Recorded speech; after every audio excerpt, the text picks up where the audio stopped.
We'll also talk about your article on Wabtec's push into potentially alternative fuel locomotives, which, I'd like to hear from you about how sort of near term or further out, those type of things are. I mean, it's always been a really popular company with investors when I was a stock analyst.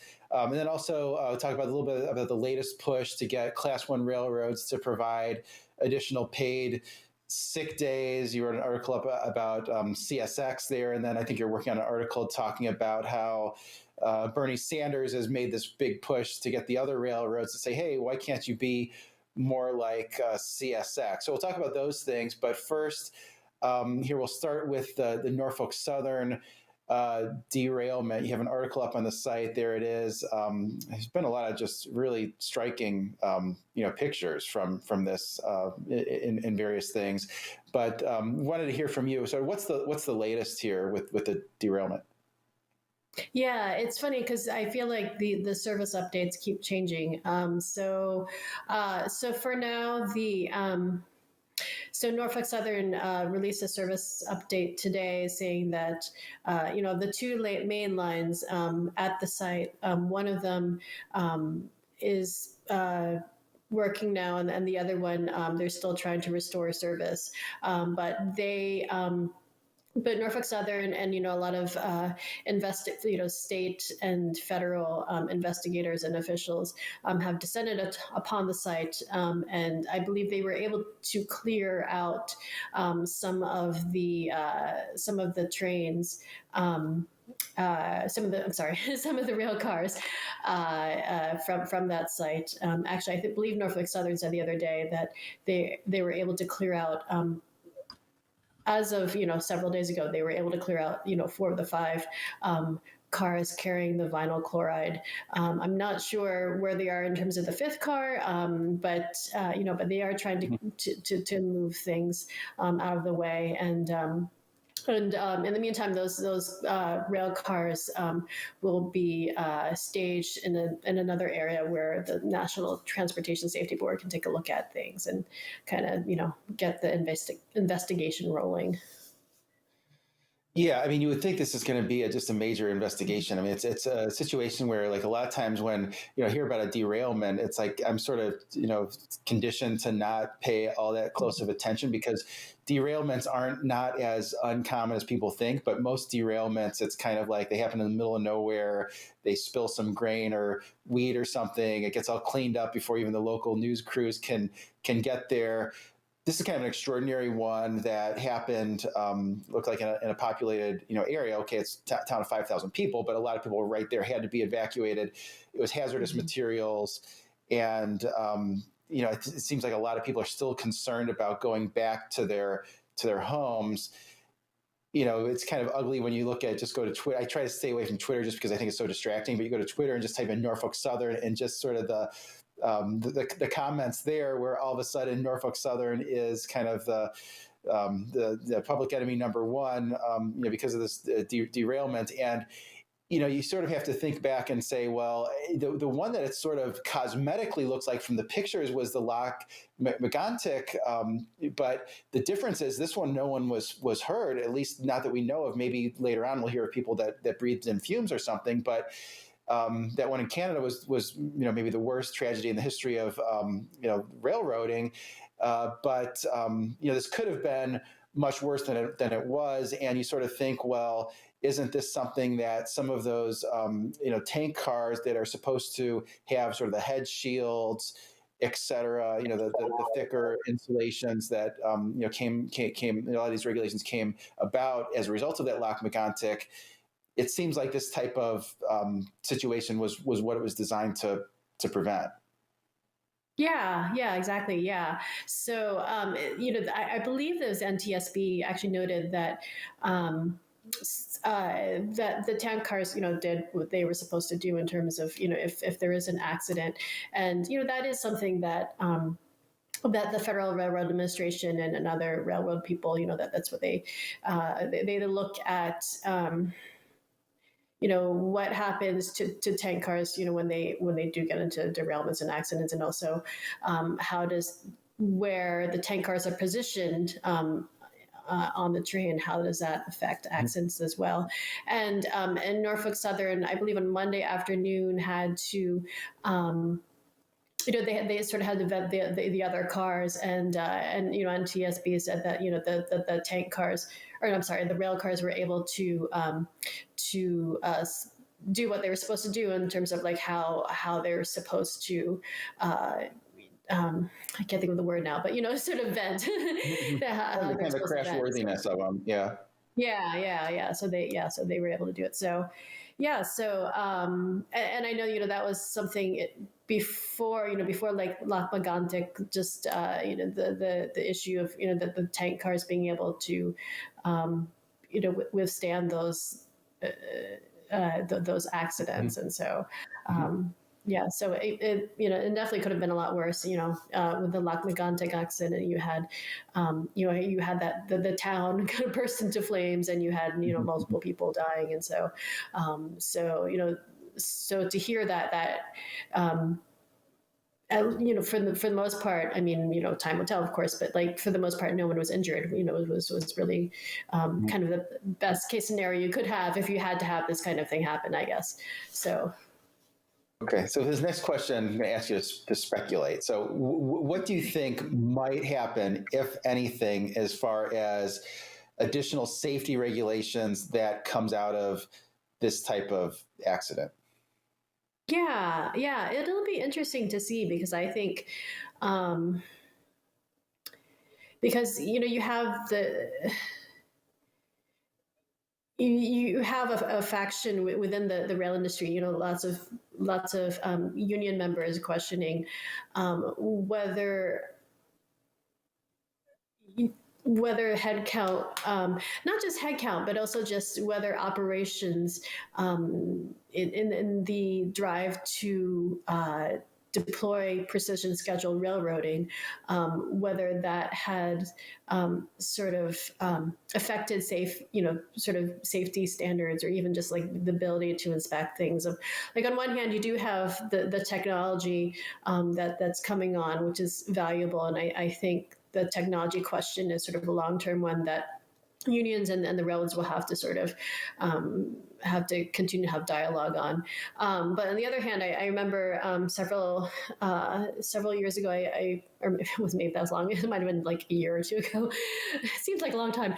I wrote a piece interviewing someone who was working for one of the class ones, and it was a maintenance person, and just kind of the idea that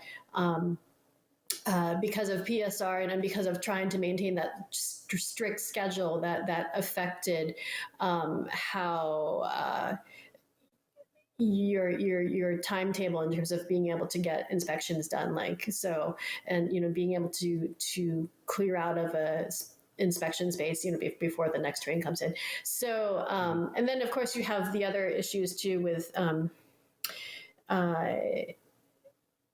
whether operations, like whether workers are given territories that are too big for them to cover, with the same amount of time, and and the that they have, so they don't really have more time to do the extra territories, so like trying to do more with less. So I don't know. It'll be interesting to see what happens in terms of what regulations will come out. I mean, I think something. I don't know. I just personally think that something will come out, but I just don't know. What was it? So it's like a year and a half to 2 months before the final report comes out. So I don't know. It might also depend like who's the president at that time. But I think right now there's just a lot of momentum, I believe, to look at safety regulations, and are they enough? Yeah, I agree with you there. I mean, I think that there's a big push right now on safety. I think it could hurt the railroad's case that they could have one person, crews, although one of the railroads says don't use one person crews, call them deployment into something other, the one person crews. So I think that could happen. I think maybe there could be regulations. I'm just speculating here. Have the trains run slower during, in the middle of populated areas, because those chemicals, I mean, you could have the strongest tank car in the world. If it's going 60 miles an hour, 70 miles an hour, and it comes and it hits, like those head shields are gonna cause, and it's gonna cause an explosion. So I think you could see speed derailments. And the other thing that was interesting is like, what's unusual about that derailment was that it seemed like it was a mechanical failure on like one of the axles, and that's not usually the reason for derailments. Usually, the reason for derailments is that there's something the matter with the track that hasn't been maintained, but so there could be something on the mechanical side as well. But I think that's going to be interesting to see. But we'll move on. I have three other topics I want to cover today. So I'll go through this next one. Is have some intermodal charts I think are going to be interesting for this audience that are involved in rail intermodal. So let's start with this first one. So this is from a company that processes transactions, and so these are intermodal contract rates. So domestic intermodal contract rates. They're door to door, and this particular data set excludes fuel surcharges. So we're just looking at the line haul rates, and you do see in white is 2023, and that had been kind of right on top of 2022 in green up until, let's say, a week or so ago, and that sort of is broken downward, and now those rates are showing down about 3.5% year to date. Think that's going to have a steeper decline than that once more of the intermodal contracts roll over. And you do have to sort of have the context, which this chart shows nicely, that domestic intermodal contract rates up double digits percentages 2 years in a row. You see 2020 was in purple, kind of in line with 2019. You saw that step up double digits in 2021 in orange, and then 2022 in green. And this is kind of a year where I think the domestic intermodal companies give a little bit of that rate back when you exclude fuel, at least. I'm going to turn to the next one, which I think is also interesting. Sort of we have a similar chart on van. So these are dry van contract rates. And so what's different about this one is those rates are falling steeper. Sort of year to date, I just said that intermodal was down 3.5%. These are down 8% year to date. And then the other thing that was different is 2022, there was much more of a downward trajectory in the dry van contract rates. Starting in, let's say, the beginning of the second half, let's call it the third quarter of last year, where it felt, during the year was intermodal kind of flattened out. It was kind of flat through most of last year. So situation where dry van contracts do tend to change ahead of intermodal contracts. So for intermodal, those companies out there involved in intermodal, I think you can look at dry van to sort of give a little bit of a preview of where those rates are going. When I flip to the next one, I have the intermodal contract savings index, and this is just the difference between dry van rates and intermodal contract. When you include fuel surcharges for both, you have to include fuel surcharges for both because the fuel savings associated with intermodal is a big part of that savings that the shipper sees when using intermodal. And the white line shows for all lengths of haul, and we limit this data series to the same 5-digit origin and destination pairings. And so in a lot of cases, it's shippers that use intermodal and dry van in the same lanes, actually from the same facilities, depending on whether something's time sensitive or not. Right now, it's showing 9.8% discount intermodal versus dry van. That's kind of at the low end of the range. You think of the typical range as being sort of 10 to 15%, and that green line is simply just limiting it to the longer haul lanes, those that are 1,200 miles or longer. So those would be your LA to Dallas, LA to Chicago, those type of lanes where there is typically a larger spread associated with those lanes. And so you put those things together and say, well, would expect intermodal contract rates to fall, make that spread a little bit wider to get to the normal part of the range. So it's just another data set that suggests to me that shippers can negotiate intermodal contracts to be lower in addition to dry van contracts. So with that, I want to move on to the next topic, which is another article that you wrote. It has to do with Wabtec. You interviewed an executive at Wabtec There it is. U.S. needs to invest in hydrogen rail technology. This is a company that there's always a lot of interest in. I think when I was a stock analyst, I think I got more calls on Wabtec than any of the other companies that I covered. But what did you uncover from interviewing Wabtec? Yeah, it was pretty neat. So it was actually initially supposed to be part of. The story was initially going to be about the partnership between Wabtec and the two national laboratories, Oak Ridge and Argonne. But then the Wabtec VP, Philip, I'm blanking on his last name, I'm sorry, but you can read it in the article. He had just some interesting ideas about just hydrogen technology in general. So that's kind of how it ended up being a two-parter series. So of course, you have that partnership be with the national laboratories, which you can also read about in another article. But what's interesting about the Wabtec, I think, several things. I mean, one was just the idea that you have transportation modes kind of collaborating on technology that's to power.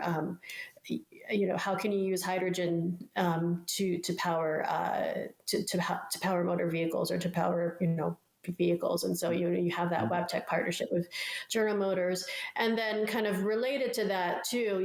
I mean, if you're going to be using hydrogen more, what sort of obviously production is going to have to grow, and the infrastructure to carry that hydrogen is also going to have to be. Have that partnership with BNSF's involvement with a group with the Midwest, which includes Bakken Energy, and in terms of trying to get that hydrogen infrastructure. So I thought, I guess that was one thing I was interesting. Looking at hydrogen in general is just kind of it's not just one company trying to do everything. It's just because there's just so much to tackle, and so and there's a lot of expertise from various modes and other stakeholders in this. So so that's one of the things, and there's some other things too. I think the idea of he mentioned. Sort of, is there a way, and this is kind of more of like future forward thinking, so it's still sort of abstract, but like, is there a way to use so if the locomotives can carry electricity because they have that capability, can they actually carry electricity using the rail network? So can you use? I mean, which I thought was kind of a neat way of looking at things in terms of, are there other uses beyond the rail network, just, beyond just what's been doing now? Like, can you transport electricity on it? And of course, you've had that discussion about like electrification of the railroads, but, can you still transport that electricity without having to use the catenaries? Of course, that's also about locomotives and moving whatever, but so that was another thing. Oh, and the other thing I think was interesting was just the push for all of this research is because that it's not just the United States going for these technologies. You have countries around the world that have been actually doing this kind of research for a while, and the United States is just starting to sort of catch up on this thing. So you have that race as well in terms of transportation related technologies, but also just hydrogen infrastructure in general. So there was a lot to unpack in there. Yeah, so you have a sense of, is it going to come first to the yard locomotives? Is it easier to implement in yard locomotives just because you don't have to carry that fuel with you and worry about having the fuel all along the way and have something like a tender car? Yeah, possibly. I mean, I don't think they didn't really specify it. I mean, it would make sense to look at it in that. I mean, I think that's kind of where lots of where the industry green efforts are, looking at, yard operations and just seeing, what can be done now. So, and then building upon that experience and knowledge to sort of transfer that onto the network. Mm-hmm. Yeah. Yeah, and want to move on to now the piece I think you're working on now is there's this letter from Bernie Sanders to the railroad CEOs with the exception of CSX. He left the CSX out of it, and basically said, CSX made this new thing to give workers paid leave, and sort of the specifics there is it's two unions, Brotherhood of Maintenance and Way employees, Brotherhood of Railway and Carmen. Together, they only represent about 5,000 workers. So it's certainly not most of the workers on that railroad, but so they get four paid sick days on an annual basis at 100% rate of their rate of pay.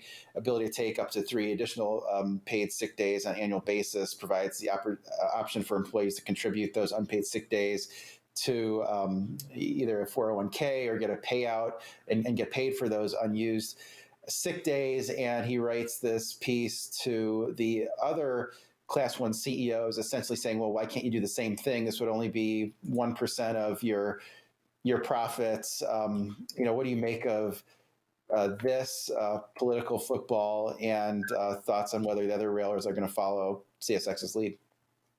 Yeah, it is interesting how, well, this week has been kind of interesting in terms of the sick leave issue, because you have the CSX announcement for starters in terms of the two unions, and then of course you have the union leaders urging for that to be adopted more widely with among the other Class 1s. But then you also have, which I'm working on the story right now. You also have just other discussion about it, like as you mentioned, the Bernie Sanders letter. He actually held a press conference earlier today about the letter, but also just about sick leave in general. And actually several of the union leaders spoke at that as well. And with the idea that, this week is the 30th anniversary of the Family Medical Leave Act. And so that's kind of how they're framing things right now, and trying to get the sick leave discussion back out there. I think it'll be interesting to see what happens in terms of whether they'll get bipartisan support, and what kind of bipartisan support they'll get if that does happen.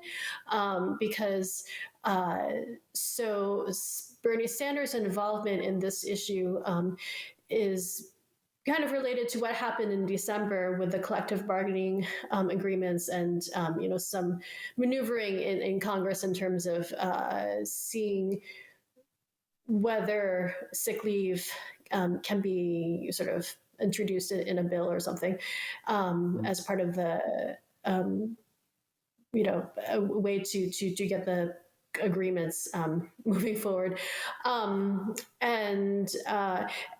And it was interesting, I think, in the Senate, it was the Senate. There were some interesting Republican, I would say interesting Republicans, but it was interesting because everyone's interesting. Because I believe, Mark Rubio signed onto that, calling for sick leave for railroad workers, and just people that you might not necessarily expect to be on that. So, it'll be interesting. Yeah, like I said, just to see which Republicans come out in support of that, and who they are. Because at the Sanders press conference, there was a Republican senator who was also there, and I have to. I'm unprepared. Live TV. I have to figure. But I'll be writing that up fairly shortly, so you can catch it more. Well, great. Well, we'll be sure to read that article. And everyone wants to be the champion of the working class. It doesn't matter which side of the aisle you're on. With the last 20 seconds, just want to mention who we're going to have on the next couple of weeks. Next week, we'll be talking to Herman Hackstein. He's the president of the Private Railcar Food and Beverage Association, works on behalf of shippers. And on March 2nd, we're going to have Dan Elliott, the former chairman of the U.S. Surface Transportation Board, now serves as an attorney working on behalf of railroad shippers. So be sure to tune into those things, and hope everyone has a great day.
2023 Freight Tech 25 list is filled with meaningful innovators from across the industry who are helping shape what the future of supply chain will look like.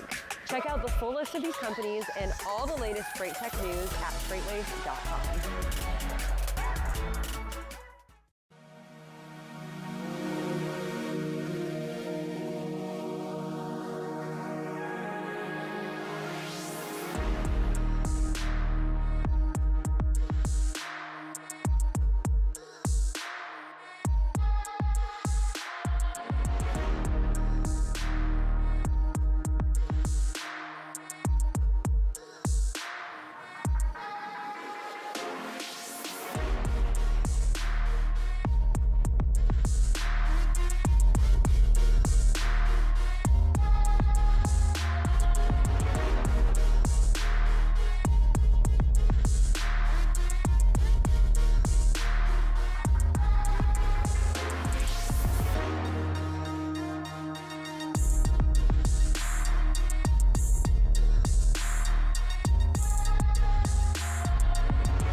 FreightWaves is the #1 source for transportation and logistics news. FreightWaves.com provides you with in-depth news coverage, data, and insights from the leading industry journalists and market experts. On FreightWaves.com, you can also watch the only streaming TV network dedicated to freight. FreightWaves TV provides you with coverage you won't find anywhere else. However you like your news delivered, check us out online or on the FreightWaves app.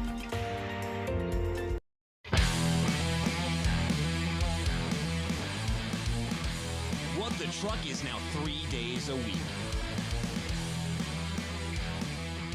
Welcome back to another edition of Check Call. Check Call. Check Call. Check Call. Let's go. Nobody works for free, so why should we be expecting our drivers to? Okay, let's just get it together now. What are some of those proactive steps that you can start taking now? For myself, I would like the Earth to still be here for a little bit longer, but you know, is a hot dog a sandwich? Oh, okay. Is pizza an open-faced sandwich? It's bread. I have been ready for this question. I've seen the show. We're all in this together. Thanks for making me hungry. Now I want a hot dog. You're welcome. Catch episodes of Check Call Tuesdays at 12:30 on FreightWaves TV. Keep up with all things Check Call on FreightWaves.com/CheckCall. See you on the internet.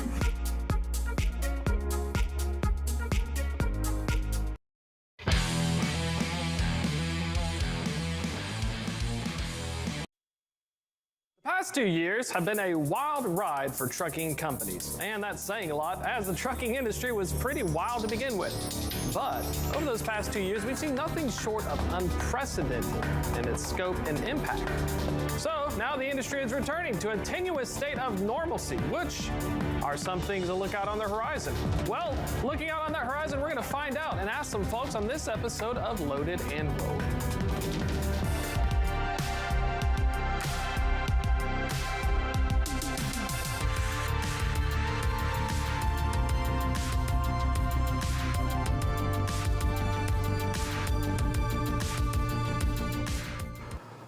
Welcome to Loaded and Rolling. I'm your host, Thomas Wasson. Now, the post-pandemic world of trucking is in an odd place. Scores of new carriers joined a market lured by the hopes and dreams of record spot market rates. Like the California gold rush, carriers moved back to the west to cover the congested ports of LA and Long Beach that swell with coffee tables, television sets, and homebrew kombucha kits that kept the sanity for many remote workers.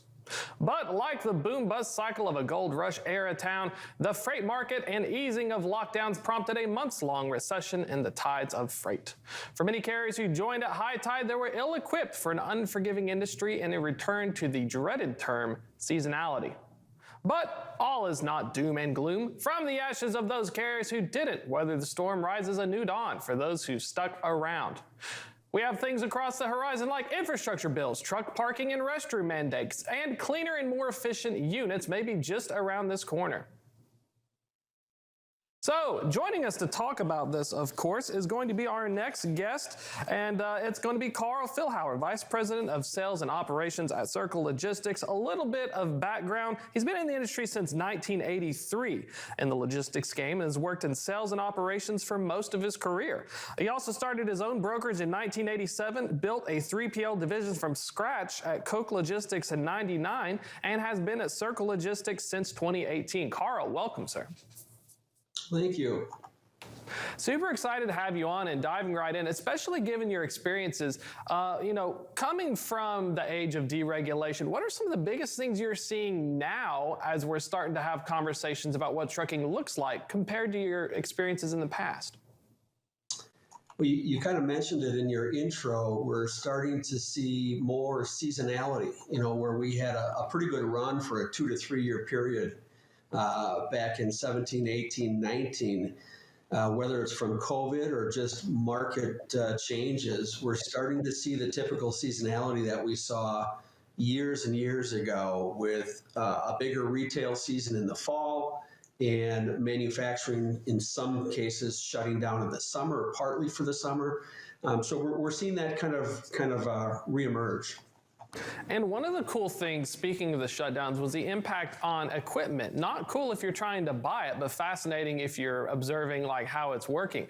Talking about the chassis shortage and microchip shortages and all these shortages, were there any observations you had on Class 8s that, what are we kind of looking at moving forward? Is it getting better, or are we still kind of stuck in the dark ages?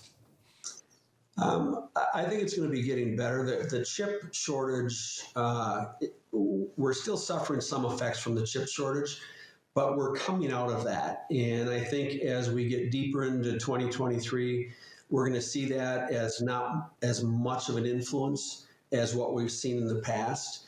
Class 8 truck orders last year were down a little bit, but we saw a huge surge in September with orders, and I believe there's enough of a surge to where most manufacturers are poised to be fairly busy all the way through the mid part of this year. So although there was a slight downfall, I don't think it's going to be long term. I think we're going to come out of it. Class 8 orders will probably level off for this year. But as always, it's always been in the past, carriers have to flip their equipment. And they have to get new tractors every 2 to 4 years, and there's a constant recycling of that going on. I feel like a big conversation with that. We're going to see, large carriers are going to be re-upping on the ages. They're going to try to lower that average age for the total tractor count. And one of the things I'm curious about is some folks are saying, well, there may be a glut of used trucks that may crash the prices, and others are saying that it may be a more orderly transition. I kind of wonder if this is going to be something where, as we're seeing everybody finally purchase these vehicles, if you can get a good deal, or if there's a concern that folks who have used vehicles are going to get worse of a deal if they try to sell. I think there will be situations where if you own a truck, especially if you're an owner-operator or a smaller fleet, your resale value is going to go down, just like it would in the used car market. However, the recycling of vehicles, I think, is just going to continue. Larger companies always have to be flipping their equipment to bring in new technology and better and more efficient vehicles. At the same time, some of them will just push the past fleet or the fleet that they're looking to flip into either a brokered situation where they're being sold in bulk, or they might have their own selling mechanisms in place to get rid of those equipment. There's always going to be a market for used truck equipment because most people, when they join the industry as owner-operators or small fleet operators, they can't afford some of the newest equipment out there. So the used market in trucking, I think, will sustain itself for the most part.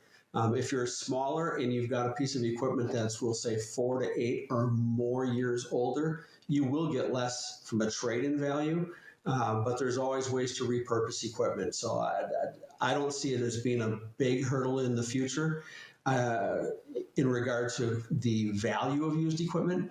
But I do see new equipment coming on board this year for sure. There's going to be exciting times. I feel like the folks who are doing like leasing, your Penske's, your Riders, folks who probably also buy in bulk on the used market and flip it. There may be opportunities. I remember working at a large asset fleet. You'd use them as lease purchase programs, and you'd sell them to the driver after you discounted them. So, looking forward, especially with the projections and stuff, we've heard about Class 8 tractors. Do you have any thoughts on trailers, which is surprisingly interesting because the materials and the labor, it feels a little bit different in terms of trailer orders and tractor orders. Any thoughts on that?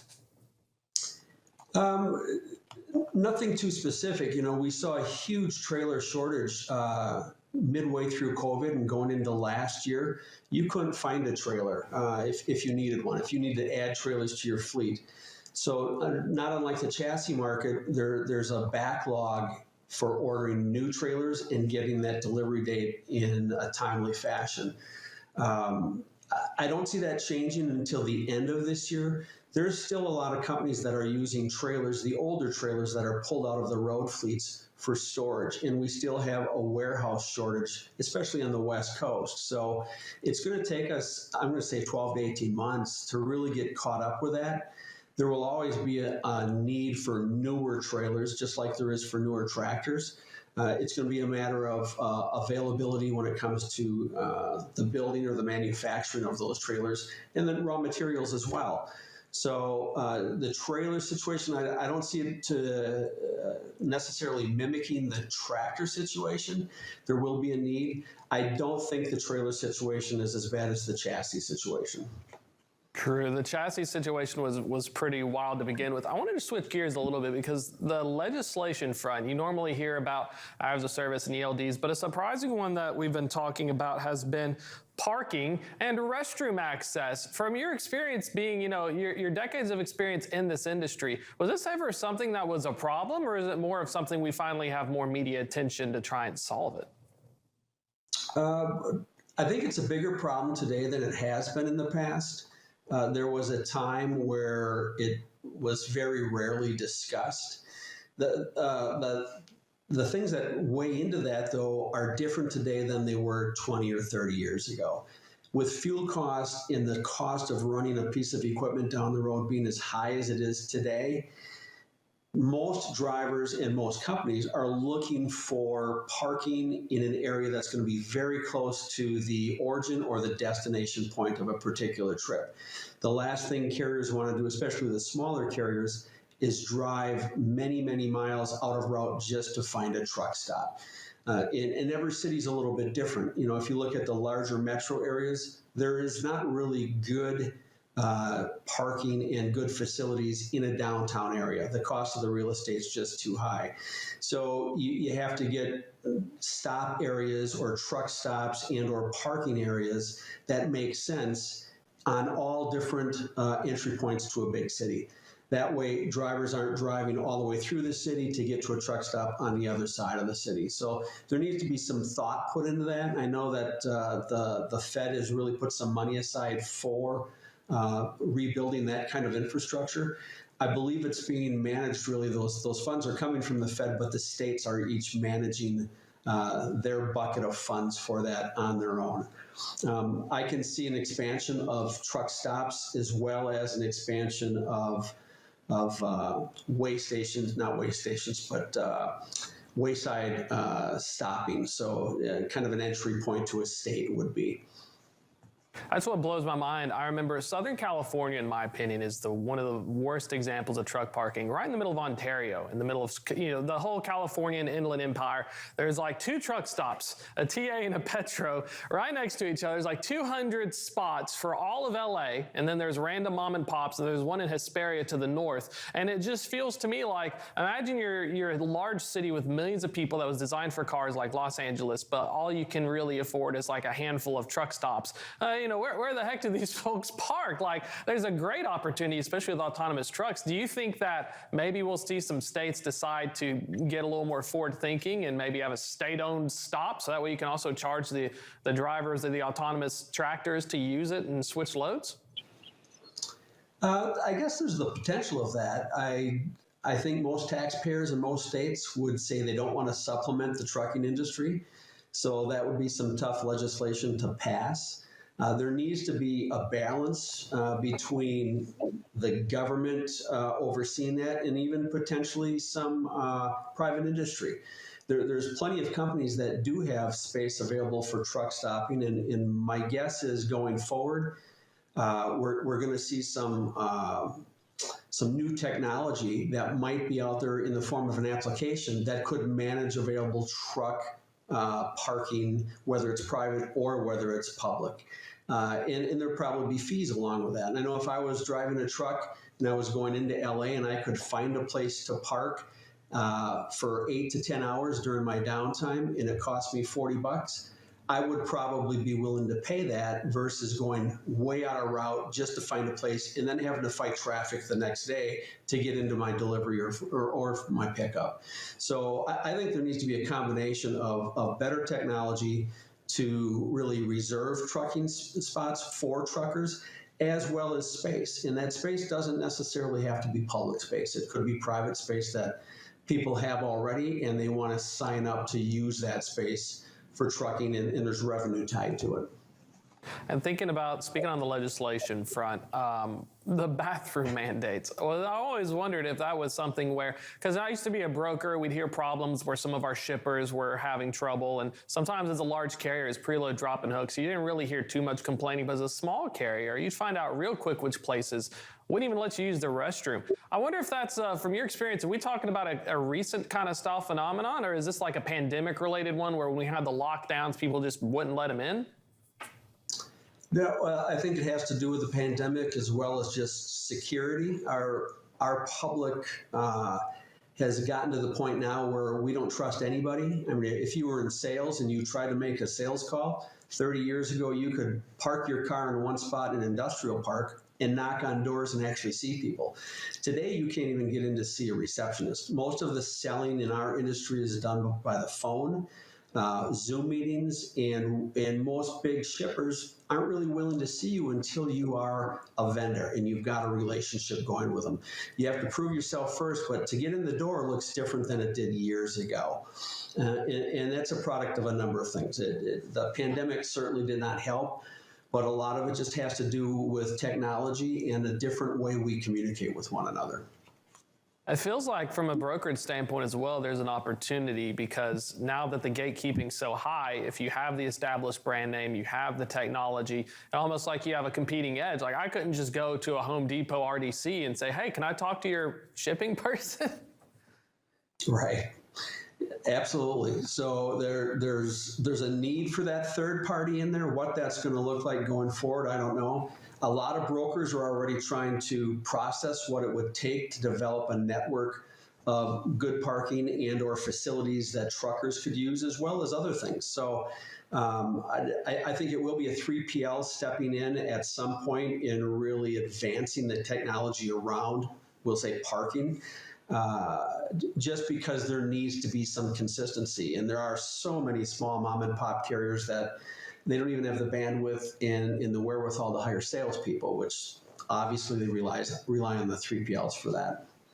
I feel like that is a hidden opportunity. I spoke with somebody, I came from a startup out of Austin, and one of the cool, wild ideas was if you worked for the company, you'd have your own company sponsor. You know, like a YMCA is a private membership for gyms and stuff. Well, the trucking companies or somebody would come in and have your own specific ones. I feel like as a broker, there's an opportunity, but it's very capitally intensive. Like, hey, you run loads with me in these certain areas. I'm going to give you the special VIP. I can set you up here. I can make a drop trailer pull or have your own specific one for these mom and pops that don't have access. Is that kind of what we're thinking of? Or maybe like how large shipping lines will build out and partner up with a port to help expand? It's kind of like the third party is actually helping expand capacity in exchange for access?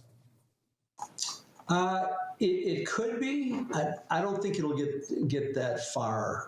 We're not going to go that far down the rabbit hole. I think added services from a 3PL definitely would entertain any 3PL would entertain the ability of potentially being able to get more carriers on board. Most of the small carriers and even the medium-sized carriers, though, at the end of the day, I don't believe they're interested in being part of a consortium as much as what are they making per load on a particular load. There's so much volatility still in that market. And that's really the primary focus of a guy who owns his own truck or even a small to medium-sized carrier. What are we making from a revenue per mile, and is the truck producing enough to pay for itself? I like that point. And kind of looking at ELD usage, the mandate has been around since 15, 16. I know 18 is when it really got into full swing. Large carriers had ELD since the early 2000s. I worked at US Express, so they were, pioneering some of that stuff. But looking at the future of it, now we have it in full effect. What are some of your early thoughts? Do you think that it's going to get, we're going to see more restrictions and forms from legislation, or you think that some folks may ease up a little bit and make it friendlier for the driver? I certainly hope we don't see more restrictions. And really, when you're talking ELDs versus the old paper logging methodology, not much has changed. You have to look deeper into that and look at the hours of service rules. I think we could do some things with hours of service that might help drivers and carriers not only be more profitable, but be more efficient with their time. The ELD mandate and what's going on with ELDs is not going to reverse itself. If you're a small carrier and you've got an ELD and it stops working, you're still expected to have your drivers use paper logs. So if there's an inspection, they can prove what they've been doing.